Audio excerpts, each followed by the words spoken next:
ए हमर करेजा बाप रे बाप पहिले कम से कम इंगुरियो घुसा के देखे दो ना कि कितना बड़का भेल बा ये हमर जान। ननु कुछो करबो बात के समझो ना। देखी रउआ हमरा से प्यार कइले समझनी ना कि हमारा सामान से। आ हमहू रउआ के से प्यार कइले ना कि रउआ सामान से समझनी। सामान से में कोई मैटर नहीं है। सामान के कब काम आई जब हमनी के शादी हो जाई तब। शादी के बाद ये सब कमावेला समझनी। आ शादी से पहले हम रउआ के बार-बार बता देत बानी कि हमारा सामान से बिल्कुल प्यार मत करो। हमरा से प्यार करत बानी बहुत प्यार करी। किस उचली कोई दिक्कत नहीं है। बाकी ई सब करम न तो बिल्कुल हम रउआ के ना छोड़म। रउआ से शादियो न करम हम बता देत बानी। नहीं हमरा करेजा देखो ला सब के गर्लफ्रेंड कितना बढ़िया देवल ये तू काहे ना हमरा के देवल हुई हमर जान सुनो ना। बात के समझो ना हमरो गर्लफ्रेंड बाटे सब जाने के गर्लफ्रेंड बाटे। आ ई साला कोनो ना जाने कि हमरा त कुछो नहीं के भेले हमर जान ऐसे न करे हमर जानू न लेवे द नहीं हमर करेजा बाप रे सब के गर्लफ्रेंड कैसे देवली। देखी हम सब गर्लफ्रेंड एखने नहीं की समझली नु सब लेखन में समझबो ना करम।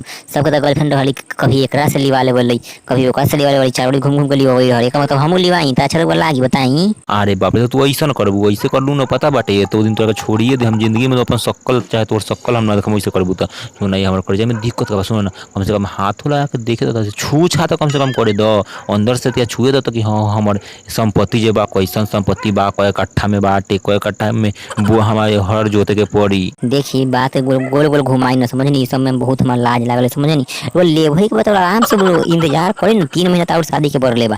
शादी के बाद ले हमरा कितना पता बा रोक उठा के पटक दे हम समझनी वही में डूब के मारी रहम। ये हमर जान बस तैका चिखाओ ना एकदम हल्का सा समझलू ये हमर जान 3 महीने बाद जे चिखाम से तैका सा चिखा द हमर करेजा नु प्लीज न तो हम गोर पड़ रही हमर करेजा तैका चिखा न प्लीज न please please please please please. ठीक बा देखी रहो शादी होला बा चलते हम दिखा तो दई बारी या दे तो दई बानी बाकी बता दे मैं दोबारा हां भरी आम न समझनी। एक बार 3 महीना बाद सुहागे रात में आवे के बा रेखा चली में सुती ले हम चली आई जल्दी हम सूत के दे देते बानी चली ले लिए एक बार रहो मन खुश हो जाई। अरे हमर जान ये त हमरा इंतजार करे दादा आ चलो हमर करेजा हमर रानी हमर चलो हमर प्यारी हमर चलो चलो बाप रे हमर जानू।